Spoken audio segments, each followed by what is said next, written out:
آصفہ کی شرکت مزید جارحانہ سیاست کا پیش خیمہ۔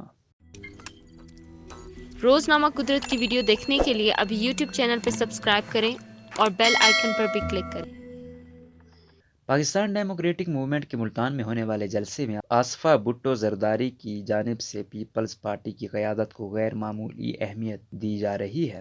پاکستان ڈیموکریٹک موومنٹ یعنی پی ڈی ایم کا ملتان میں ہونے والا حکومت مخالف جلسہ اس لحاظ سے اہمیت اختیار کر گیا کیونکہ اس میں دو سابق وزرائے اعظم کی بیٹیوں نے اپنی پارٹی کی قیادت کی۔ سابق وزیر اعظم نواز شریف کی صاحبزادی مریم نواز تو نائب صدر کی حیثیت سے اکثر و بیشتر مسلم لیگ نون کی قیادت کرتی نظر آتی ہیں، لیکن سابق وزیر اعظم بے نظیر بھٹو کی چھوٹی صاحبزادی آصفہ بھٹو زرداری کے سیاسی کیریئر کے پہلے بڑے جلسے میں پارٹی کی قیادت کو غیر معمولی اہمیت دی جا رہی ہے۔ پاکستان پیپلز پارٹی کے chairman Bilawal Bhutto Zardari corona virus میں مبتلا ہونے کے باعث اس وقت قرنطینہ میں ہیں۔ یہی وجہ ہے کہ ان کی جگہ ان کی بہن آصفہ نے ملتان کے گھنٹہ گھر چوک میں ہونے والے جلسے میں ان کی نمائندگی کی۔ پی ڈی ایم نے اپنے جلسے کا اعلان تو قاسم باغ اسٹیڈیم میں کیا تھا، لیکن انتظامیہ کی جانب سے اسٹیڈیم میں جلسے کی اجازت نہ دینے، کنٹینر لگا کر راستے سیل کرنے، موبائل سروس بند کرنے اور گرفتاریوں کے باعث گھنٹہ گھر چوک میں ہی جلسہ کرنا پڑا۔ اپنے خطاب میں آصفہ بھٹو زرداری نے اپنے خاندان اور پارٹی کی جانب سے دی گئی قربانیوں کا ذکر کرتے ہوئے کہا کہ سلیکٹڈ حکومت کے ظلم و جبر کے باوجود اتنی بڑی تعداد میں جمع ہوئے، آج عوام نے حکومت کے خلاف فیصلہ دے دیا، اب حکومت کو جانا ہوگا۔ انہوں نے مزید کہا، میں ایک ایسے وقت پر آپ کے سامنے آئی ہوں جب پارٹی چیئرمین اور میرے بھائی بلاول کورونا وائرس سے مبتلا ہے۔ آصفہ بھٹو زرداری نے کہا کہ ذوالفقار علی بھٹو نے اس پارٹی کی بنیاد عوامی جمہوری اور فلاحی ریاست کے لیے رکھی تھی اور وہ اس مقصد سے کبھی پیچھے نہیں ہٹے۔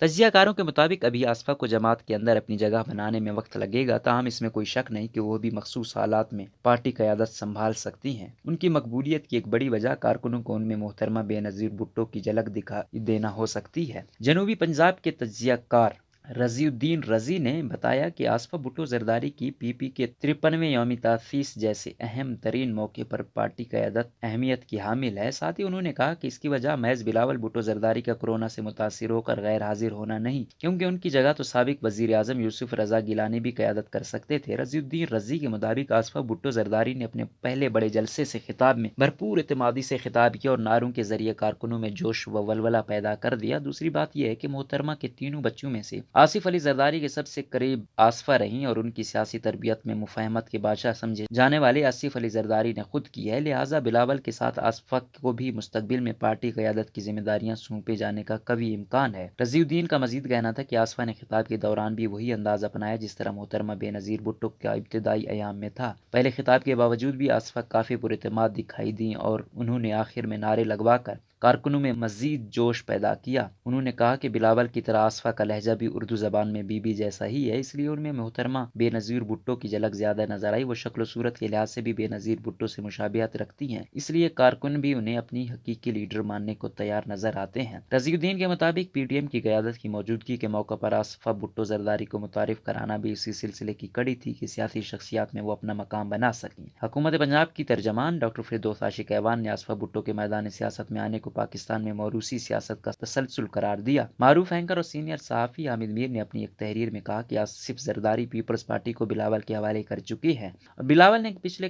کچھ عرصے میں مفاہمت کا تجربہ کر کے دیکھ لیا ہے۔ آصفہ کو اپنی معاونت کے لیے سیاست میں لانے کا مطلب یہ ہے کہ وہ جارحانہ سیاست کی طرف بڑھ رہے ہیں۔ آصف علی زرداری نے طبی وجوہات کی بنا پر پچھلے برس درخواست ضمانت دائر کرنے سے انکار کر دیا تھا۔ بلاول سمیت پیپلز پارٹی کے سینئر رہنماؤں نے بہت منت سماجت کی، لیکن آصف زرداری آمادہ نہ ہوئے۔ بالآخر بلاول نے آصفہ سے مدد حاصل کی اور آصفہ نے اپنے والد کو درخواست ضمانت پر دستخط کے لیے راضی کیا۔ آصفہ بھٹو زرداری نے 2018 کے انتخابات میں اپنے والد اور بھائی کی انتخابی مہم میں تھوڑا بہت حصہ لیا، لیکن وہ عملی سیاست سے دور رہیں۔ یہ آصفہ بھٹو کا باضابطہ طور پر کسی سیاسی جلسے سے پہلا خطاب تھا۔ اس سے قبل وہ 2018 کے عام انتخابات میں ہولوگرام کے ذریعے لیاری کی عوام سے خطاب کر چکی ہیں۔ وہ پیپلز پارٹی کے دور حکومت میں ملک میں ازداداد پولیو مہم کا حصہ بھی رہی ہیں۔ 30 نومبر پاکستان پیپلز پارٹی کا یوم تاسیس ہے اور اس موقع پر آصفہ کا سیاست میں آنا کافی اہم سمجھا جا رہا ہے۔